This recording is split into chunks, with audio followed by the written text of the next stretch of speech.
borotiinka dhirta iyo borotiinka xoolaha kee u naxariis badan kelyaha? Aan ku bilowno aasaaska. Borotiinku waa lama huraan. Waxay dhistaa murqaha, bogsisa dhaawacyada, waxayna jirka u shaqaysiiyaan sidii loogu talagalay. Waxaa jira 2 ilo oo waaweyn: borotiinka xoolaha, hilib, kalluun, ukumo iyo caanaha; borotiinka dhirta, digir, lentil, lows, iniin iyo badarka oo dhan. Haddii aad rabto warbixintan oo kale, fadlan guji sabskraibsi. Aad u hesho warbixina intaan ka badan ha iloobin inaad nagu soo biirto. Mahadsani. Borotiinka xoolaha waxaa badanaa loo yaqaanaa dhammaystiran sababtoo ah waxa uu leeyahay dhammaan amino acidka lagama maarmaanka ah hal xirmo.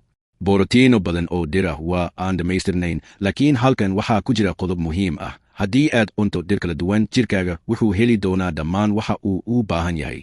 Xitaa Harvard waxay tilmaamaysaa in dadka cunaya cuntooyin dhir kala duwan ay si fudud u buuxin karaan baahida borotiinka iyagoo aan taabanin waxyaabaha xoolaha. Haddaba, maxaa borotiinka dhirta uga dhigaya mid dahab u ah caafimaadka kelyaha?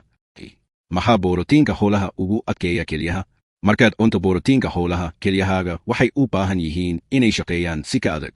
Johns Hopkins waxay sharxaysaa in ay ka dhashaan acid badan oo dhiiga ku jira. Acidkaas dheeraadka ahi wuxuu ku khasbaa kelyaha inay dib isu dheelitiraan, waana tan ku keenta culays dheeri ah oo wakhti kadib waxyeelayn kara filtarrada yaryar ee kelyaha. Tusaale ahaan, ka fikir inaad maalin kasta isticmaasho mishiinka dharka oo ku yaal qaabka culus, wuu daali doonaa si dhaqso ah. Maxaa borotiinka dhirta uga fudud yahay nidaamka? Borotiinka dhirta, dhinaca kale, waa mid jilicsan. Markuu dheefshiidka ku dhammaado, wuxuu soo saaraa acid yar, taas oo ka dhigan culays yar oo ku yimaada kelyaha. Intaa waxaa dheer, dhirtu waxay si dabiici ah ula timaadaa faa'iidooyin kale. Waxay ku yar tahay dufanka leh iyo kolestaroolka. Waxay hodan ku tahay fiber, antioxidants, fitamiino iyo macdano. Ururka American Kidney Foundation wuxuu muujinayaa in isku darkan uu ka dhigayo borotiinka dhirta doorasho aad ugu wanaagsan kelyaha. Faa'iidooyin waaweyn oo loogu talagalay dadka qaba cudurka kelyaha. Dadka qaba cudurka kelyaha ee joogtada ah, yaraynta borotiinka xoolaha badanaa waa la talinayaa. Blogga caafimaadka ee Harvard wuxuu tilmaamayaa in beddelida borotiinka xoolaha oo lagu daro borotiinka dhirta ay yarayn karto culayska kelyaha, islamarkaana ay caawiso maaraynta dhibaatooyinka ee caamka ah sida dhiig karka iyo metabolic acidosis. American Kidney Foundation waxay intaa ku dartaa in cunto ku hodan ah lowska, digirta, tofu iyo badarka oo dhan ay xitaa gaabin karto horumarka cudurka. Faa'iido dheeraad ah oo wadnaha ah. Mid kale oo guul ah, cunista borotiinka dhirta badan waxay u fiican tahay wadnaha. Daraasado ayaa muujiyey in cuntooyinka hodanka ku ah borotiinka dhirta ay hoos u dhigaan kolestaroolka, waxayna yareeyaan halista cudurrada wadnaha, arrin dadka qaba cudurrada kelyaha ay aad u tixgeliyaan.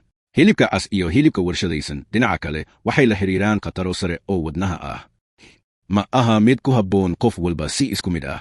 Dabcan, baahida borotiinku way kala duwan tahay. Bukaanada dialysiska, tusaale ahaan, badanaa waxay u baahan yihiin borotiin badan guud ahaan, taas oo laga yaabo inay ku jiraan qaar ka mid ah ilaha xoolaha. Si kastaba ha ahaatee, kubarada kelyaha badankoodu waxay ku talinayaan in la doorto dhirta marka suurtagalka ah. Nafaqeeye ayaa kaa caawin kara inaad hesho isku dheelitirka saxda ah si aad u hesho borotiin ku filan adigoo aan kelyahaaga ku dhibin.